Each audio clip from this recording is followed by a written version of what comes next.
Udah cukup, agama itu mudah kok. Ikuti Nabi SAW, ikuti para sahabat, selesai udah. Jadi Nabi katakan innad dina yusrun, agama itu mudah. Udah ikuti Nabi saja. Apa yang Nabi lakukan, kita lakukan sesuai kemampuan kita. Apa yang tidak Nabi ajarkan, padahal Nabi bisa lakukan, udah tinggalkan saja. Jangan lupa untuk sahabat Asyabab sekali. Assalamualaikum Ustaz. Waalaikumsalam warahmatullahi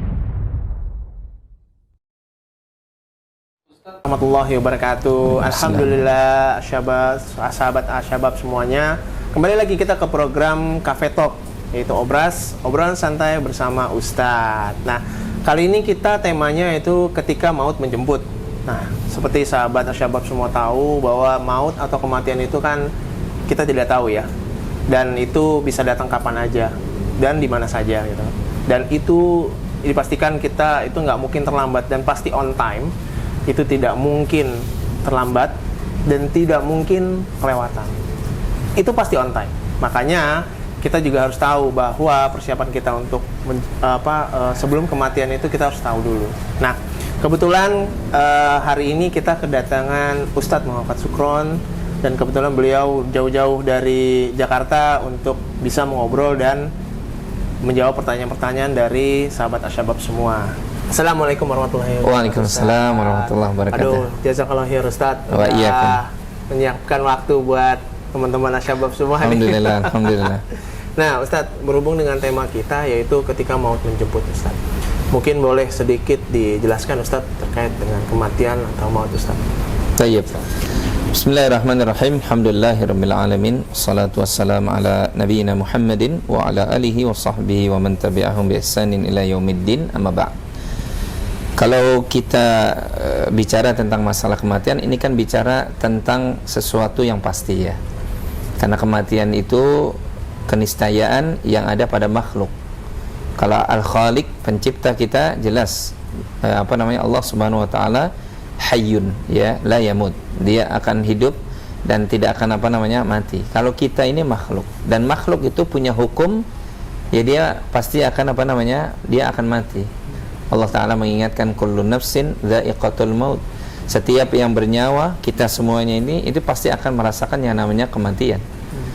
Dan yang kedua, yang namanya kematian itu nggak bisa dikira, nggak bisa direkayasa, nggak bisa.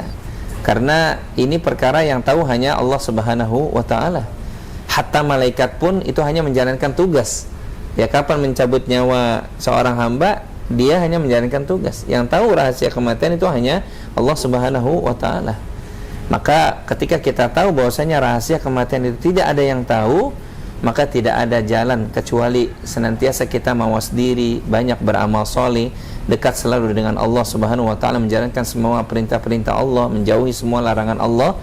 Dan inti utamanya mempersiapkan kematian itu tidak ada cara yang terbaik kecuali kita sekarang itu banyak berbekal. Karena Allah menyuruh kita watazawwadu fa inna khairaz zadit taqwa. Berbekallah kalian karena sebaik-baik bekal adalah takwa kepada Allah Subhanahu wa Ta'ala. Semoga dengan kita mengetahui bahwasanya kematian itu pasti akan datang kepada kita, yang kalau dia datang tidak akan bisa dimajukan sedetik pun maupun dimundurkan. Fa idza jaa ajaluhum la yastakhiruna sa'atan wa la yastaqdimun. Kalau kita itu tahu rumusnya begitu, maka tidak ada cara lain kecuali kita semakin terus bertakwa kepada Allah. Karena kebiasaan seseorang dengan nilai ketakwaannya, dengan amal solehnya, itu bisa membuat kematiannya justru di atas itu. Tapi na'udzubillah, kalau kebiasaannya dia bermaksiat kepada Allah dalam hidupnya, jangan-jangan justru kematiannya juga dalam kondisi seperti itu, waliyadzubillah. Demikian, wallahu alam. Wah, jazakallah khair Ustaz. Nah, kebetulan kita Ustaz ada masuk beberapa pertanyaan Ustaz terkait dengan ketika maut. Nah, mungkin mohon dibantu Ustaz ya. Tayyib, insyaallah. Yaitu dari Reni dari Jakarta. Beliau bertanya, Ustadz, apakah mati dikarenakan kecelakaan lalu lintas itu termasuk mati syahid, Ustadz? Karena yang saya dengar pernah mendengar demikian. Mohon tanggapannya, Ustadz. Baik, barakallahu fiik pada yang bertanya mengenai masalah apakah kematian itu kecelakaan itu adalah kematian syahid gitu ya. Ini pertama harus dijelaskan dulu bahwasanya karena tadi kematian itu perkara gaib. Maka kita tidak boleh sembarangan berkata tentang masalah perkara gaib kecuali ada dalil. Nggak boleh kemudian pakai perasaan kita atau tanpa ilmu, karena Allah Subhanahu wa taala itu melarang kita wala taqfu ma laysa laka bihi ilmun. Jangan kalian mengikuti sesuatu yang tidak ada ilmu padanya. Karena semuanya nanti akan dimintai pertanggungjawabannya kan gitu. Dan sepengetahuan ana, Rasulullah SAW itu menjelaskan dalam hadis yang diriwayatkan oleh Imam Bukhari dan Muslim, kata Nabi SAW berbicara tentang masalah syahid ya, wasyuhada khamsah. Mati syahid itu ada 5 yang dikategorikan sebagai syuhada ya, sebagai syahid. Mungkin selama ini kan kita dengarnya yang namanya syuhada orang yang berperang di jalan Allah. Itu 1 di antara 5, akhi. 1 di antara 5 ya. Yang 4-nya apa? Kata Nabi, yang pertama itu al-mat'un, yaitu orang yang meninggal, wafat, dan dia sabar ketika wabah menerjang dia, ketika wabah menimpa dia. Seperti hanya, walaupun doa-doa kita sampai detik ini semoga Allah SWT mengangkat wabah corona ini ya, mudah-mudahan Allah bersihkan negeri kita dan juga negeri-negeri yang lainnya ini. Ini kalau orang sabar ketika ditimpa wabah, dia sabar di atas kesabaran, maka kalau dia wafat, insya Allah wafatnya itu syahid. Itu 1. Yang kedua, itu orang yang disebutkan oleh Nabi SAW mabutun. Mabutun itu artinya orang yang meninggal dalam kondisi dia juga sabar menimpa perutnya, atau sekitar kata para ulama berkaitan dengan masalah apa? Perutnya. Makanya dahulu di zaman Nabi SAW itu juga orang-orang yang meninggal dalam kondisi dia wafat karena penyakit perut dan dia sabar ya, maka dia insya Allah syahid. Yang ketiga, kata Nabi SAW wal gharaq. Artinya gharaq ini orang yang mati tenggelam. Ya, orang yang mati tenggelam itu juga syahid. Yang keempat, wasahibul hadam. Yang keempat ini orang yang tertimpa reruntuhan, itu juga syahid. Orang yang tertimpa reruntuhan. Dan yang kelima tadi, ya, wasyahid fi sabilillah. Kata Nabi SAW, orang yang syahid itu adalah orang yang dia berperang dari rumahnya untuk menegakkan li'ila'il kalimatillah, untuk meninggikan kalimat Allah, kemudian dia wafat di medan perang, itu juga syuhada. Nah, kalau kita tarik, ada memang sebagian ulama yang menjelaskan meninggal dalam kondisi dia kecelakaan, gitu ya. Itu ada yang mengatakan sebagaimana kalau tidak salah salah satu pendapat ya, ini pendapat Syekh Utsaimin rahimahullah taala mengatakan orang yang meninggal dalam kondisi kecelakaan itu juga termasuk syahid. Ya, tetapi kalau kita mengacu kepada hadis tadi, memang tidak disebutkan tuh kecelakaannya. Yang disebutkan hanya yang tadi, yang penyakit wabah, kemudian penyakit perut, kemudian dia tenggelam, kemudian tertimpa reruntuhan gitu ya. Terakhir yang fisabilillah ya.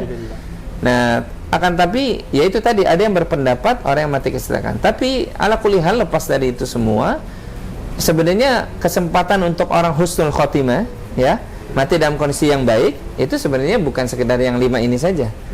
Ya, orang yang kata Nabi SAW ketika wafatnya itu dahinya berkeringat, itu juga husnul khotimah. Orang yang meninggal, kata Nabi SAW, ma min muslim yamutu yauma jum'ah au lailatal jum'ah. Orang yang meninggal pada hari Jumat maupun malam Jumat, itu juga husnul khotimah gitu ya. Orang yang melahirkan, wanita yang melahirkan, kalau dia sabar, itu juga dia husnul khotimah. Maka wallahu alam, ana jawab, kalaupun ada orang yang meninggal karena kecelakaan dan kemudian dia sabar dengan kondisi begitu ya, mudah-mudahan insyaallah dia juga bagian dari husnul khotimah. Tapi untuk menyebutkan apakah kemudian dia syahid, ini justru butuh dalil. Sedangkan dalil tadi hanya menyebutkan apa? 5. Wallahu taala a'lam. Alhamdulillah Ustaz. Oke, mungkin mudah-mudahan itu menjawab dari Reni ya. Nah, ini yang kedua itu adalah terkait masalah yang hari Ustaz. Ini ada yang bertanya Ustaz, apakah benar mati pada hari Senin memiliki keutamaan? Karena katanya Nabi Muhammad Rasulullah SAW meninggal di hari Senin. Nah, itu tadi, ya betul. Tadi itu disebutkan, ya, Nabi mengatakan ma min muslim, tidaklah seorang muslim itu yamutu, yang dia mati, ya, yaumal jum'ah. Nabi menyebutkan justru hari Jumat. Saya belum pernah ketemu kalau kemudian ada sebutan selain daripada hari Jumat ya.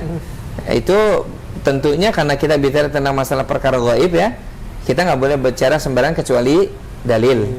Nah, maka kalau ada yang mengatakan apakah karena Nabi SAW juga meninggalkan di hari Senin, atau Nabi SAW juga puasa hari Senin, dan Nabi juga dilahirkan di hari Senin, itu jujur tidak bisa menjadi dalil bagi kita kecuali memang Rasul menjelaskan.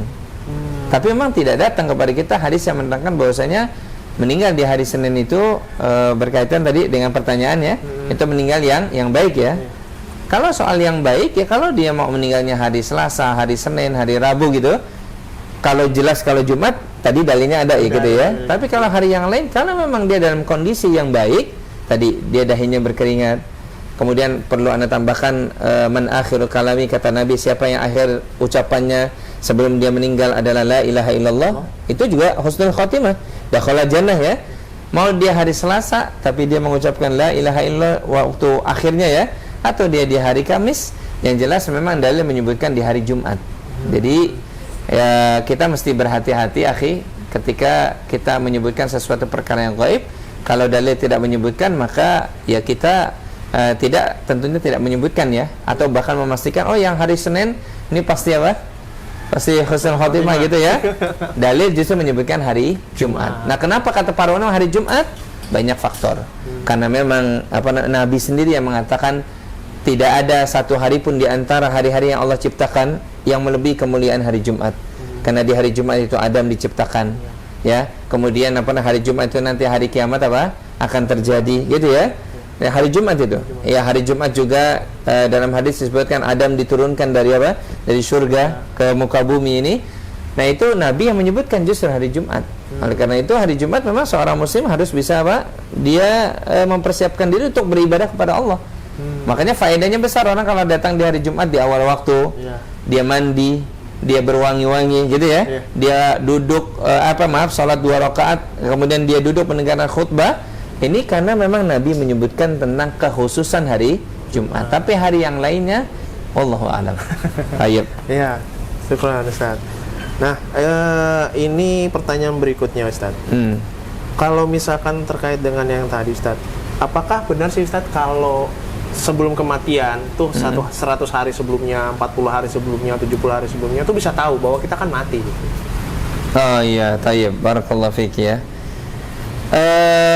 Ana justru nggak tahu nih ya, kalau ada yang mengatakan bahwasanya sebelum berapa tadi? 100 hari ada alamat, ada tanda ya. Iya, ada tanda. 70 hari sebelum kematian ada tanda gitu ya. Karena bahasa di dalam Al-Quran, Allah SWT menyebutkan dalam surah yang ke-31 kalau tidak salah, surah Luqman itu, wa ma tadri nafsum bi ayyi ardin tamut ya. Dan seseorang itu tidak mengetahui di bumi mana dia akan mati ya. Kalaulah Allah SWT sebutkan saja bahwasanya seseorang aja nggak mengetahui di mana dia akan mati, apalagi yang lain, perkara yang lainnya nggak diberitahu. Dan perkara yang gaib termasuk kematian, tadi sudah disebutkan, Allah katakan alimul ghaibi wasyahada. Dialah Allah yang mengetahui rahasia kegaiban semuanya. Miftah, kunci-kunci kegaiban itu nggak ada satupun yang tahu kecuali Allah Subhanahu wa taala. Termasuk rahasia kematian itu tidak ada satupun yang tahu. Maka berbicara tentang masalah kematian, ya nggak boleh kemudian kita katakan kecuali dengan dalil ya. Oh, si fulan itu ada tanda-tandanya sebelum kematian. Kalau ada tandanya kematian, maaf secara logika saja, berarti dia mempersiapkan diri dong. Iya. Kan gitu? Betul. Padahal kematian itu datang dengan apa? Baghtah, dengan tiba-tiba. Nggak ketuk pintu dulu, akhi. Iya kan? Kalau orang diberitahukan tanda, pasti dia akan menyiapkan diri, betul nggak? Betul. Yang jelas Allah tadi cuma mengatakan wa ma tadri nafsum bi ayyi ardin tamut. Seseorang itu, satu jiwa itu tidak mengetahui di bumi mana dia akan mati. Ya. Jadi mungkin ini perkataan orang-orang yang hanya mengikuti hawa nafsunya saja, bahwasanya oh tahu kok nanti tanda-tandanya begitu ya. Kalau tahu pasti akan mempersiapkan diri. Sedangkan ini kematian itu kan ujian ya. Dan ujian itu ya akan orang mensikapinya itu benar atau tidak, itu tergantung keimanan seseorang gitu. Jadi sekali lagi saya jawab bahwasanya tidak ada dalil yang menyebutkan bahwasanya orang yang kalau mau mati kemudian dia diberikan tanda-tanda kematiannya ya. Kalaupun maaf yang kedua, setelah dia mati orang merangkum gitu, oh memang kemarin dia dikasih begini-begini, Iya. itu kan setelah dia mati. Oh. Tapi kalau pertanyaannya, Betul. sebelum dia mati dikasih tanda-tanda, ini butuh dalil dan tidak ada dalil yang menyebutkannya. Wallahu a'lam bishawab. Baik. Ya, tayyib betul, Ustaz. Oke, satu lagi Ustaz, pertanyaan Ustaz. Benarkah Ustaz orang yang mau meninggal itu kan biasanya mau sakarat? Sakarat. Apakah benar dia bisa melihat malaikat pencabut nyawanya Ustaz, atau bisa melihat malaikat? Nah, kalau yang ini iya, ya. Sebab salah satunya contoh di dalam Al-Quran ketika Allah berbicara tentang orang-orang yang istiqamah. Ya innalladzina qalu rabbunallah tsumma istaqamu. Sesungguhnya orang-orang yang mengatakan Rabb kami hanyalah Allah. Kemudian dia istiqamah dengan ucapannya, tatanazzalu alaihimul malaikah, maka akan turun untuk para malaikat kepada dirinya sambil mengatakan alla takhafu wala tahzanu, jangan engkau takut wahai fulan, jangan engkau khawatir. Ini kata para ulama tafsir, kata-kata alla takhafu wala tahzanu itu ketika si fulan ini dalam kondisi sakaratul maut. Malaikat itu memberikan busro, kabar gembira bagi orang-orang yang bertakwa. Semoga Allah jadikan kita orang-orang yang bertakwa. Itu turun malaikat dan mengatakan apa? Alla takhafu, jangan engkau takut wahai fulan. Maksudnya takut di sini di dalam kitab tafsir Imam At-Tabari disebutkan alla takhafu ini, jangan engkau takut dengan kematian yang sekarang sedang engkau rasakan. Karena sebenarnya kematian bagi orang-orang yang beriman itu bukan sesuatu yang ditakuti. Bagaimana mungkin kita takuti kematian? Kenapa? Karena setiap hari kita akan mati. Iya. Di waktu malam. Iya. Walaupun itu sifatnya matinya sementara ya. Tapi kan kita mati. Seolah-olah kita sebenarnya udah latihan tiap malam, betul kan? Iya. Kenapa disuruh oleh Nabi SAW kita kalau sebelum tidur banyak berzikir, berwudu gitu kan? Ya istilahnya kita istighfar, mengevaluasi apa yang sudah kita lakukan hari ini. Kalau itu kebaikan puji Allah, kalau itu keburukan banyak istighfar gitu ya. Supaya ketika kita tidur dan besoknya nggak bangun-bangun, itu dalam rangka kita mati di atas yang benar, di atas zikir gitu ya. Nah kenapa Nabi ajarkan? Jadi malaikat ini turun kepada orang istiqomah mengatakan ketika sakaratul maut, jangan engkau apa? Takut dengan kematian. Kalimat wala tahzanu, jangan engkau sedih. Sambil malaikat mengatakan, jangan engkau bersedih wahai fulan dengan apa yang sebentar lagi engkau tinggalkan. Dari keluargamu, hartamu, tanahmu, rumahmu. Kenapa?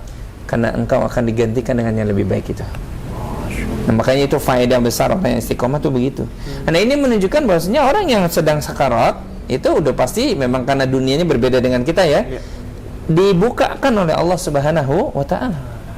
Apalagi dalam hadis riwayat Imam Ahmad, Imam Tirmidzi, Imam Abu Dawud ya, berkaitan dengan hadis yang panjang tentang datangnya malaikat ya yang mau mencabut nyawa itu, ya mereka terhadap si fulan ini, setiap orang ini, kalau dia mukmin dikasih unjuk tuh tempat duduknya nanti.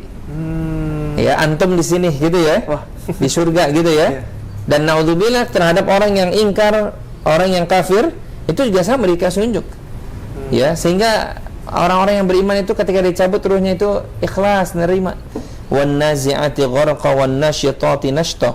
An-nasyitati nashta itu maknanya adalah dan demi malaikat-malaikat yang mencabut nyawa mukmin dengan lembutnya.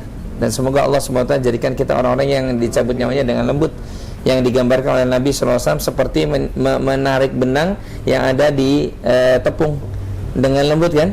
Tapi wan nazi'ati gharqa ini turun malaikat kepada orang-orang yang kafir nih, mencabut nyawa dengan kerasnya ya, ibarat kata Nabi mencabut benang yang terlilit di apa? Di ranting-ranting. Kalau masih susah dipaksa oleh malaikat sehingga sampai tulang-tulang mereka itu rontok ya. Nauzubillahi min dzalik. Nah, ini menggambarkan bahwasanya memang mereka dalam kondisi sakarat itu dunianya sudah memang berbeda dengan kita. Itu mereka melihat apa-apa yang selama ini mereka belum lihat ya. Dan itulah ujian, memang ujian sakarat. Makanya Nabi selalu mengatakan setiap orang itu pasti akan mengalami sakarat. Dan itu sesuai dengan amal masing-masing ya. Dan sakarat itu juga Nabi rasakan berat ya. Dan itu akan dimudahkan oleh Allah kalau memang selama hidup kita ini kita senantiasa ittiba sunnah Nabi SAW, senantiasa kita amalkan agama kita, maka ketika sakarat pun yang memang hukum asalnya berat, maka akan dimudahkan oleh Allah Subhanahu wa Ta'ala. Adapun kita yang damping ini, ya kita nggak ngeliat lah Tapi yang sedang sakarat itu mereka melihat. Mereka apa? Melihat. Wallahu a'lam bishawab. Wah, jazakallah ya Ustaz. Oke, teman-teman dan sahabat syabab semuanya, kita juga selain program dari Cafe Talk ini, kita juga punya program-program yang lain. Salah satunya yaitu adalah Jalan Hijrah, dan yang satu lagi adalah Crispy. Dua-duanya itu adalah memiliki faedah sendiri untuk kita ikuti. Maka teman-teman syabab semuanya, selain di Cafe Talk, mungkin bisa dicek di tempat yang di channel kami yang lain, yaitu bisa lihat di Jalan Hijrah dan Crispy. Dan jangan lupa di subscribe, share, dan like ya untuk yang videonya. Oke, dilanjut Ustadz, boleh? Baik. Nah, di sini juga ada pertanyaan Ustadz. Nah, ini pertanyaan yang mungkin sedikit menggelitik saya Ustadz. Bagaimana status dari anak orang kafir sebelum balik Ustadz? Nah, itu gimana Ustadz? Ketika apa nih? Apa? Jadi anaknya meninggal, anak orang kafir ini meninggal. Misalkan selain muslim, dia meninggal. Oh, dia meninggal. Meninggal. Tetapi sebelum balik Ustaz, mungkin masih sebelum umur 2 balik, tahun, sebelum mayyiz ya. Tahun, iya. 2 tahun, 3 tahun gitu. Itu gimana Ustaz?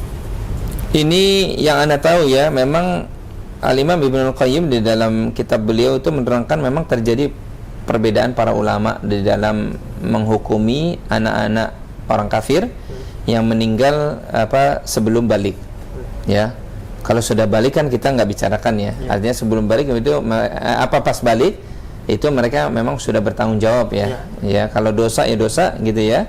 Dan kalaupun mereka melakukan kebaikan, ya kalau nanti mereka masuk Islam, maka kebaikannya akan diinikan lagi oleh Allah Subhanahu wa taala, dibangkitkan kembali ya. Nah, ini kan anak kafir, anak orang-orang kafir meninggal sebelum apa? Sebelum balik. Ini kata Al-Imam Ibnu Qayyim, memang terjadi beberapa pendapat para ulama. Ada yang mengatakan bahwasanya mereka di surga. Ya, yang dimaksudkan dengan yatufuna alaihim wildanum mukhalladun, penduduk-penduduk surga nanti, dan semoga Allah santumkan kita min ahlil jannah. Ya, itu nanti akan dikelilingi oleh wildan. Wildan itu anak-anak gitu ya. Yang mereka itu senantiasa nanti membawa gelas-gelas memberikan minum kepada penduduk surga. Nah, ini salah satu anak yang maksudnya golongan anak-anak yang dijadikan oleh Allah pelayan di surga, itu anak-anak orang-orang kafir yang meninggal di waktu sebelum balik, di waktu kecil lah ya, atau sebelum balik gitu.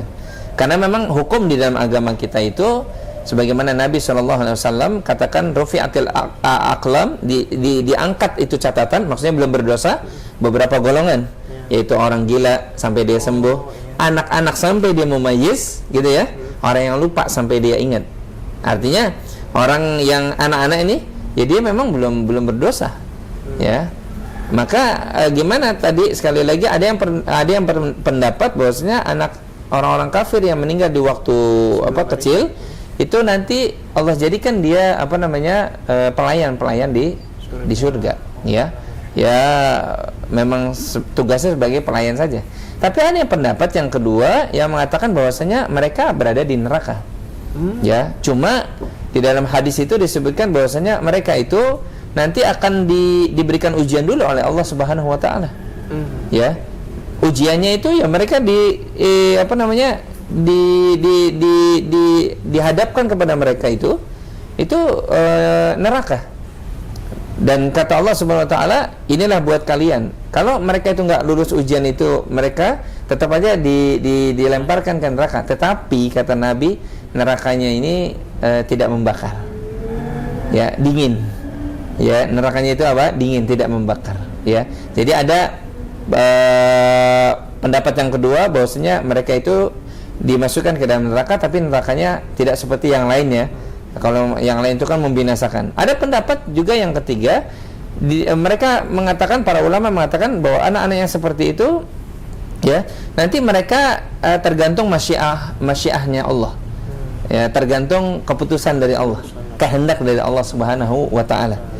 Kalau pernah sampai kepada mereka, untuk rincian yang pendapat ketiga ini, pemberi peringatan ya gitu ya, dan mereka itu pernah istilahnya sampai kepada pemberi peringatan, maka nanti juga akan diuji oleh Allah Subhanahu wa taala.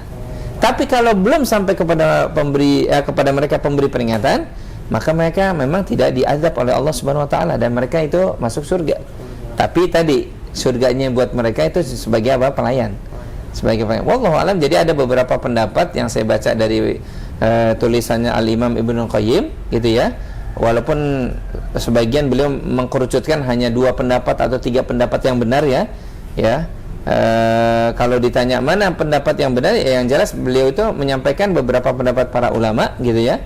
Bisa jadi mereka itu sebagai pelayan dari penduduk surga, ya penduduk surga, karena mereka sebenarnya belum berdosa kan, ya mereka belum balik, belum berdosa.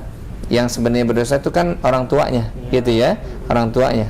Atau ya, tadi mereka pun ditawarkan neraka, tetapi nerakanya tidak menyengsarakan, gitu ya. Dan tentunya itu pun sebagai bentuk keadilan Allah Subhanahu wa taala, karena mereka selama hidup di dunia itu berada di dalam pendidikan yang salah kan gitu ya. Yang salah. Tetapi qadarullah memang mereka meninggal dunia. Jadi wallahu alam, itu beberapa pendapat yang mungkin bisa Ana sampaikan. Ya, baik Ustaz. Ya. Nah, ini juga sedikit menggelitik ke Ana gitu Ustaz. Karena kan di Indonesia itu punya adat atau kebiasaan di mana orang sudah meninggal tapi diadakan selamatan Ustaz. 7 harian, 40 harian seperti itu Ustaz. Itu gimana Ustaz kalau itu Ustaz? Iya, ini jujur sebenarnya Nabi nggak pernah mengajarkan ya. Ya. Jadi Nabi SAW itu kan kita harus tahu ya, teman-teman semua, sebaik-baik fa inna khairul hadi Muhammadin sallallahu alaihi wasallam. Sebaik-baik petunjuk itu kan petunjuk Nabi, betul ya? Kalau kita beragama ini ya ikuti Nabi sallallahu alaihi wasallam. Dan Nabi sudah menjelaskan kepada umat semua agama ini udah selesai. Kemudian Nabi juga menjelaskan kepada para sahabat. Sahabat mengambil ilmu dari Nabi. Begitu pula para sahabat ini sudah mengajarkan agama yang disampaikan oleh Rasul kepada para tabi'in. Dan para tabi'in pun telah mengajar kepada atba'ut tabi'in. Para atba'ut tabi'in juga mengajarkan kepada siapa yang mengikuti mereka dengan ikutan yang benar. Maka kita jangan sampai kemudian melakukan sesuatu yang memang tidak dilakukan oleh generasi terbaik. Apalagi yang dilakukan oleh Nabi SAW. Kalau kita mau jujur tanya, ketika Nabi masih hidup, banyak gak karib kerabat Nabi yang sudah meninggal? Banyak. Kan banyak. Khadijah, istri yang paling dicintai Nabi, sudah meninggal kan? Sudah. Iya, anak-anak Nabi juga yang wanita selain Fatimah ya. Karena satu-satunya wanita, anak Nabi wanita yang meninggalnya setelah Nabi wafat itu Fatimah kan? Yang lain juga kan meninggal. Tapi pernahkah datang kepada kita dalil, hadis, keterangan bahwasanya Nabi mengadakan sebagaimana tadi ditanyakan, selamatan. Padahal Rasul kita itu orang yang diberikan amanah menjelaskan agama ini. Ya, kalau memang Nabi nggak mengajarkan, untuk apa kemudian kita lakukan? Iya. Itu hal yang justru bisa 2 kemungkinan. Satu, yang sia-sia. Yang kedua, seolah-olah menuduh apa yang dibawa oleh Muhammad SAW belum lengkap.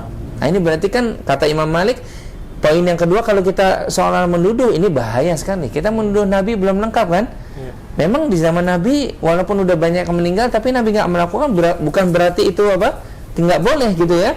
Ini kadang-kala kita, hawa nafsu kita suka memaksakan kehendak gitu dengan mengatakan ini kan baik. Iya, Ustaz. Ya, iya. Apalagi maaf berkumpulnya kita ini di 7 hari, berapa tadi? 40 hari, 1100 hari. Iya. Ini kan baik kita membaca la ilaha illallah, membaca subhanallah gitu kan. Mungkin itu baiknya menurut kita, tapi agama itu kan bukan dibawa sekedar perasaan kita. Tapi agama itu dalil. Nabi mengajarkan atau tidak? Udah cukup, agama itu mudah kok. Ikuti Nabi SAW, ikuti para sahabat, selesai udah. Jadi Nabi katakan innad dina yusrun, agama itu mudah. Udah ikuti Nabi saja. Apa yang Nabi lakukan, kita lakukan sesuai kemampuan kita. Apa yang tidak Nabi ajarkan, padahal Nabi bisa lakukan, udah tinggalkan saja. Sekarang pertanyaan berikutnya, Nabi bisa nggak ketika Khadijah wafat, Nabi mengumpulkan para sahabat untuk mengadakan selamatan? Bisa kan? Bisa. Tapi Nabi tidak lakukan. Berarti ini nggak disyariatkan. Nabi bisa nggak? Para sahabat bisa nggak? Ketika Nabi masih hidup gitu ya, ada sanak famili para sahabat itu meninggal, kemudian mereka datang kepada Nabi, ya Rasulullah, datang dong ke rumah gitu ya. Iya. Tolong bacakan ini. Bisa nggak dilakukan? Bisa. Masih ada istilahnya kekuatan yang bisa melakukan, tapi Nabi tidak lakukan. para sahabat tidak lakukan. Ini menunjukkan bahwa perkara yang ditanyakan tadi itu tidak disyariatkan. Berarti kalau kita melakukan, satu kemungkinan berarti kita menyelisihi Nabi SAW, atau yang kedua melakukan sesuatu yang nggak ada manfaatnya sama sekali. Dan dua-duanya jelas rugi. Dua-duanya apa? Rugi. Maka orang yang diuji oleh Allah dengan meninggalnya karib kerabatnya, yang ada cuma apa? Dia menerima takdir. Ya, dia menerima takdir Allah Subhanahu wa taala, dan kemudian ya dia banyak berzikir kepada Allah Subhanahu wa taala, dia banyak bersabar sebagaimana ayat yang diisyaratkan di dalam surah Al-Baqarah itu, wabasyiris sabirin, dan berikan kabar gembira kepada orang-orang yang sabar. Siapa mereka? Alladzina idza asabathum musibah, yaitu orang-orang yang apabila ditimpa musibah qalu inna lillahi wa inna ilaihi rajiun. Dia langsung terhubung kepada Allah. Dia sabar. Seorang istri yang ditinggal mati oleh suaminya, dia bersabar langsung, ya Allah, ampunilah dosa suamiku. Ya Allah, jadikan aku ini menerima takdir yang telah Engkau tetapkan atas suamiku. Ini saja yang dilakukan. Nggak perlu dia mengumpulkan orang, apalagi sampai menghitung hitungannya 7 hari, 14 hari, ya kan, 40 hari, 1000 hari, 100 hari. Ini hal-hal yang jujur memberatkan orang yang kena musibah kan. Yang ada justru dia berzikir, dia semakin memantapkan ini sudah ditentukan oleh Allah, saya wajib menerimanya, gitu kan. Udah selesai. Jadi agama itu Masya Allah, kalau mengikuti Rasulullah, pasti seorang hamba itu akan mendapati kemudahan, banyak kemudahan. Tapi ketika dia menyelisihi Rasulnya, pasti demi Allah dia akan mengalami banyak kesulitan, keberatan, dan seterusnya dan seterusnya. Allahul musta'an. Semoga Allah jauhkan kita dari yang demikian. Nah, Ustaz, mungkin ini pertanyaan terakhir, Ustaz. Tayyib. Dan ini mungkin yang membuat anak tuh sedikit sedikit memelekan mata lah. Ustaz. Ini ada pertanyaan bahwa banyak orang berkata bahwa meminta sesuatu kepada mayit di dalam kuburan itu boleh. Subhanallah. Dengan berdalil dengan sebuah hadis yang berbunyi, apabila kalian bimbang dengan menghadapi segala perkara, maka mintalah pertolongan pada penghuni kubur. Iya. Jadi gimana, Ustaz? Tips ini Anda belum pernah mendengar nih kalau hadis ini. Ini jelas batil ini. Ya, hadis ini batil. Kenapa? Meminta itu kepada Allah. Rasulullah SAW mengajarkan kepada Ibnu Abbas kecil, pada hakikatnya mengajarkan kepada kita ya. Wa idza sta'anta wa idza sa'alta fas'alillah. Wahai gulam, wahai anak, kalau engkau meminta, mintalah kepada Allah. Ini Rasul yang mengajarkannya.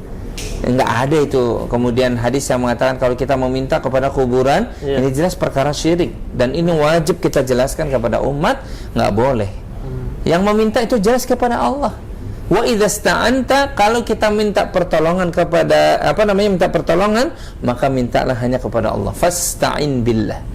Ya, kalau kita minta pertolongan, itu minta langsung kepada Allah, bukan kepada kuburan. Kalau kepada kuburan, ini jelas sebuah perbuatan yang menyalahi syariat. Kenapa?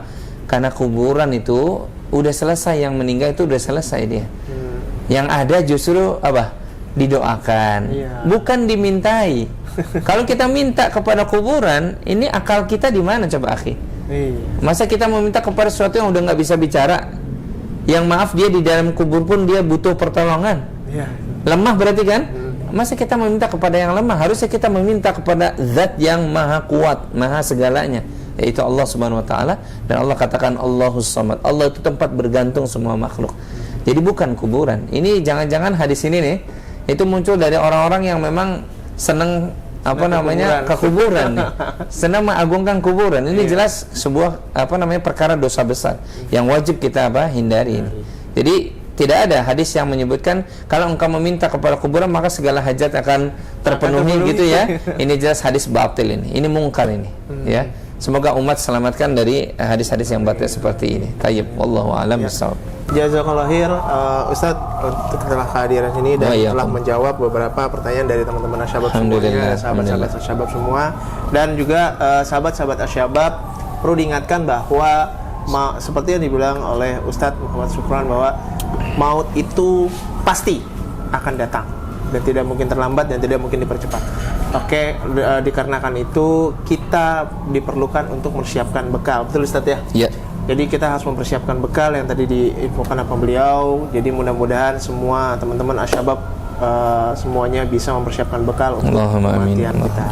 Dan juga jangan lupa sahabat-sahabat Asyabab semuanya mengikuti video-video kita yang lain seperti Jalan Hijrah dan Crispy. Dan jangan lupa di-subscribe, di-like video ini dan di-share ke teman-teman semuanya, teman-teman dari sahabat Asyabab semuanya supaya ini bisa mendapatkan amal jariah semua. Allahumma. Oke, semua teman-teman sampai di sini. Jazakallahu khair. Assalamualaikum warahmatullahi wabarakatuh. Waalaikumsalam warahmatullahi wabarakatuh.